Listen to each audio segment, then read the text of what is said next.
ہمارے اندر اور ہمارے آنے والی نسلوں کے اندر شرک کو داخل کرے گا، اور کر رہا ہے، آپ کو اس کا علم نہیں ہے، اس لیے ہم آگاہ کیے دیتے ہیں۔ یہ علماء، یہ دعات، یہ عالمات، یہ فاضلات، یہ جامعات، یہ مدارس، یہ اسی لیے قائم کیے جاتے ہیں تاکہ امت کو بیدار رکھا جائے۔ سماج کے اندر شیطان اپنا گھر نہ کر سکے، شیطان گمراہ نہ کر سکے، اس لیے سب کو آگاہ کیا جائے۔ جمعے کے خطبوں کا مقصد یہی ہوتا ہے، ان جلسوں کانفرنسوں کا مقصد یہی ہوتا ہے تاکہ سب کو بیدار رکھا جائے کہ شیطان تمہارے پیچھے لگا ہوا۔ شیطان کی سب سے پہلی کوشش ہوتی ہے کہ آپ کو، آپ کی اولاد کے اندر کسی بھی طرح سے شرک کو داخل کرے۔ شرک اللہ تبارک و تعالیٰ کی عبادت میں، بندگی میں شریک کرنا، کسی کو ساجدار بنانا، چاہے وہ رسول ہو، چاہے وہ فرشتہ ہو، چاہے وہ نبی ہو، چاہے وہ ولی ہو، چاہے وہ بزرگ ہو، چاہے وہ مولوی ہو، چاہے وہ عالم ہو، کوئی بھی، کسی کو بھی شریک بنانا، پارٹنر بنانا، ساجدار بنانا، یہ شرک باللہ کہلاتا ہے۔ اور اللہ تبارک، یعنی یہ عقیدہ رکھنا کہ اللہ بھی دکھوں کو دور کرنے والا، ہمارے بزرگ بھی دکھوں کو دور کرنے والے، ہمارے بابا بھی دکھوں کو دور کرنے والے، ہمارے فلانے ولی بھی دکھوں کو دور کرنے والے، یا وہ سربراہ وہ بھی مدد کرنے والے، یا خواجہ وہ خواجہ، یہ درگاہ، یہ چلا چادر، یہ شرطے، یہ علم، یہ چبوترے، یہ تازیے، یہ انڈے، یہ بھنڈے، یہ جنڈے، جو کوئی بھی آدمی اسلام کے نام پر مسلمان کر رہے ہیں، یہ تمام کی تمام سب چیزیں یاد رکھو شرک باللہ ہیں۔ اور اللہ تعالیٰ نے قرآن کریم میں فرمایا کہ ان اللہ لا یغفر ان یشرک بہ ویغفر ما دون ذلک لمن یشاء۔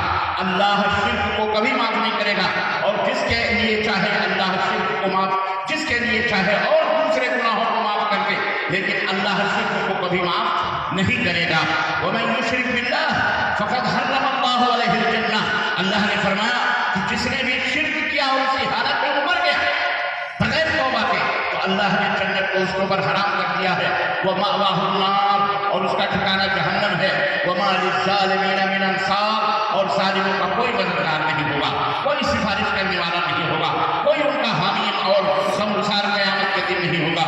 اس لیے اے میرے مسلمان بھائیوں اور اے میری ماں اور بہنوں، اپنے بچوں کو، اپنی بچیوں کو یہ تعلیم دو کہ توحید کیا ہے اور شرک کیا ہے، تاکہ وہ اللہ تعالیٰ کے حقوق میں کسی کو داخل کرنے سے محفوظ رہیں، کیونکہ اللہ تبارک و تعالیٰ سارے اپنے حقوق کو تو معاف کرے گا، لیکن شرک کو کبھی بھی معاف بولو نہیں کرے، یاد رکھو کبھی بھی معاف نہیں۔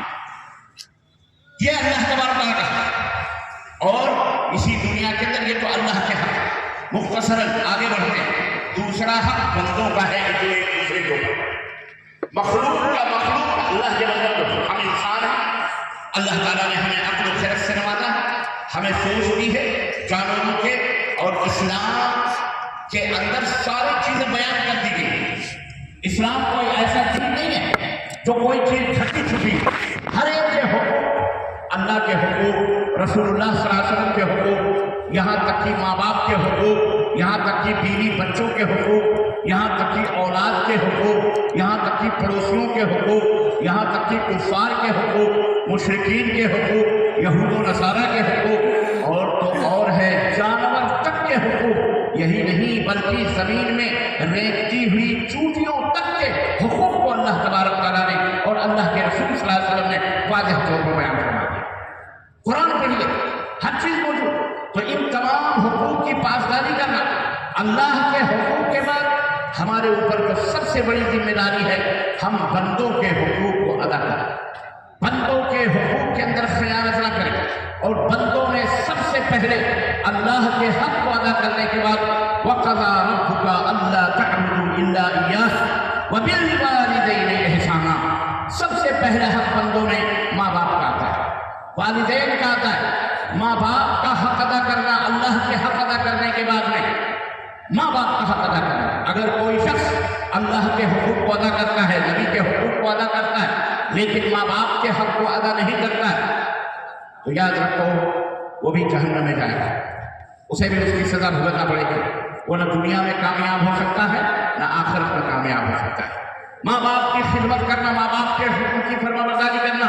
فَلَا تَقُل لَّهُمَا أُفٍّ وَلَا تَنْهَرْهُمَا، اللہ نے فرمایا اپنے والدین کو اف بھی مت کرو، تمہاری وہ پوری دولت اڑا دے، وہ تمہارے کمائے ہوئے پیسے انگار لگا دیں، اگرچہ وہ اپنی پراپرٹی بیچ دیں، تمہارے سامنے تمہارا باپ یہ سب حرکتیں کر رہا، ہوش و حواس میں رہتے ہوئے تمہاری ماں ہر چیز کو ختم کر رہی، ہوش و حواس میں رہتے ہوئے اپنی مرضی سے تمہیں اف بھی کہنے کا حق حاصل نہیں ہو کیا؟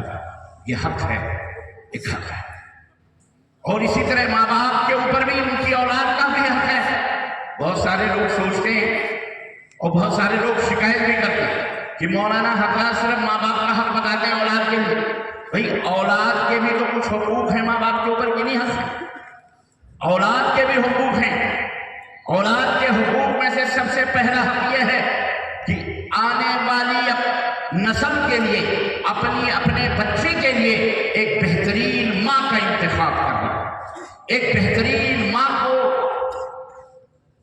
ایک بہترین بیوی چوائس کرنا، لانا منتخب کر کے، بیاہ کر کے، تاکہ اس کی آنے والی جو اولاد ہے، لڑکا یا لڑکی، وہ اس کے لیے بہترین ماں ثابت ہو۔ اب یہ بہترین ماں کیسے آپ ڈھونڈو گے، کیسے تلاش کرو گے؟ آج کل کے ہمارے سماج اور معاشرے میں تو جناب عالی، پہلے تو شاید اس معاشرے میں یہ بات نہیں تھی مسلمانوں میں، لیکن آج دھیرے دھیرے غیروں کی صحبت میں رہتے ہوئے گرگٹ کی طرح ہم بھی رنگ بدلنا شروع کر دیں۔ تربوزے کو دیکھ کے تربوزہ رنگ بدلتا ہے۔ آج ہمارے معاشرے میں بھی ہم نے دیکھا کافروں کے ہاں تلک چل رہے ہیں، ہم نے دیکھا ان کے ہاں جہیز چل رہے ہیں، ہم نے دیکھا ان کے ہاں برچکائی چل رہی، ہم نے دیکھا کہ ان کے ہاں بارات کے جا رہے ہیں، ہم نے دیکھا ڈی جے بجائے جا رہے ہیں، ناچ اور بھنگڑے ہو رہے ہیں، لاؤڈ اسپیکروں کے ذریعے سے گھوڑیاں اور سہرے اور جناب علی اعلیٰ بلا بدتر جو کفار ہیں، دنیا پرست جن کا اسلام سے اللہ سے کوئی تعلق نہیں، وہ یہ تمام سب کر رہے ہیں۔ آج مسلمانوں کے اندر بھی یہ بلا اور یہ مصیبت آ گئی۔ افسوس کا مقام، کشن گنج کے اندر ایک ہوٹل میں ٹھہرا ہوا تھا، رات کو پٹاخے شروع ہو گئے، میں نے کھڑکی کھول کے دیکھا وہ ساری مسلم عورتیں بے پردہ آ رہی ہیں، ہوٹل میں جا رہی ہیں۔ پتہ چلا، میں نے پوچھا یہ کیا ہو رہا ہے؟ ڈی جے بج رہے ہیں، گانے بج رہے ہیں، ڈانس ہو رہا ہے۔ کہنے لگے یہ شادی ہے۔ میں نے کہا کس کی شادی ہے؟ کوئی کافروں کی ہے؟ کہنے لگے نہیں یہ مسلمان ہے۔ ہم نے کہا اعوذ باللہ استغفر اللہ، یہ مسلمان جنہیں دیکھ کے شرما گئے، یہ مسلمان ہے، یہ مسلمان ہے۔ اور اس کے اوپر اگر شیطان ان کو جوتے مارتا ہے، ان کی مسجدوں کو ڈھاتا ہے، شیطان ان کو کچوکے لگاتا ہے، شیطان ان کو برا بھلا کہتا ہے، شیطان ان کے مدارس پر قبضہ کرتا ہے، شیطان ان کی بہو بیٹیوں کو قتل کرواتا ہے، بھگواتا ہے، تو اس کے اوپر یہ چلاتے ہیں کہ ہم مسلمان ہیں۔ کون سے مسلمان؟ اللہ نے دولت کسی لیے دی کہ ڈی جے اور باجے اور گاجے اور ڈانس اور ٹرینس اور گانے اور بجا بجا کر کے شادی اور بیاہ کرو؟ اس طرح تم ماں کی تلاش کرو اپنے آنے والے بچے کے لیے۔ یہ تم نے اولاد کا حق دیا ہوا ہے۔ سنو، اللہ کے رسول صلی اللہ علیہ وسلم نے کوئی بھی چیز، نہ اللہ نے نہ رسول اللہ صلی اللہ علیہ وسلم نے اپنے ماننے والوں کے لیے کوئی چیز کمی نہیں کری ہے، ہر چیز بتا دی ہے میرے آقا۔ اللہ کے ہاں تم کھڑے ہو گئے، لا تزول قدم عبد حتی یسأل عن ربہ، آپ قیامت کے دن اللہ کے سامنے کھڑے کیے جائیں گے، اور جب تک 4 سوالات کے جوابات نہیں دے لیں گے تب تک آپ اپنی جگہ سے ہل نہیں سکتے۔ یہ ایمان ہے کہ نہیں ایمان؟ اگر نہیں جانتے ہو تو سنو، اللہ تعالیٰ سوال کرے سب کو، ہم کو، تم کو، سب کو۔ اللہ پوچھے، کھڑے کرے گا اللہ سامنے۔ اللہ کے نبی صلی اللہ علیہ وسلم فرماتے ہیں یسأل عن عمرہ فیما افنیٰ، اللہ پوچھے گا میں نے تجھے عمر دی تھی، ایک زندگی دی تھی 60 برس کی، 70 80 90 100 50 40، یہ زندگی دی تھی۔ اے عورت، اے میری بندی، اے میرے بندے، بتا تو نے اس عمر کا کیا ہے؟ یہ عمر، یہ امانت ہے اللہ تعالیٰ کی طرف سے، یہ امانت ہے، اس کے بارے میں پوچھے جاؤ گے۔ اللہ پوچھے گا جب تک اپنی جگہ سے ہل نہیں سکتے۔ دوسرا سوال کیا جائے گا عن شبابہ فیما بلاہ، جوانی ادا کی تھی، کہاں جوانی کو بتایا؟ طوائفوں میں، رنڈی بازی میں، جوئے میں، شراب میں، حرام خوری میں، قتل اور خون اور چوری چکاری میں، یا اللہ کی عبادت و بندگی میں، دنیا کے اندر امن و سلامتی کو پھیلانے میں، اللہ کے دین کو پھیلانے میں، اللہ کی عبادت اور احکام پہ عمل کرنے میں؟ کہاں گزاری اپنی جوانی کو؟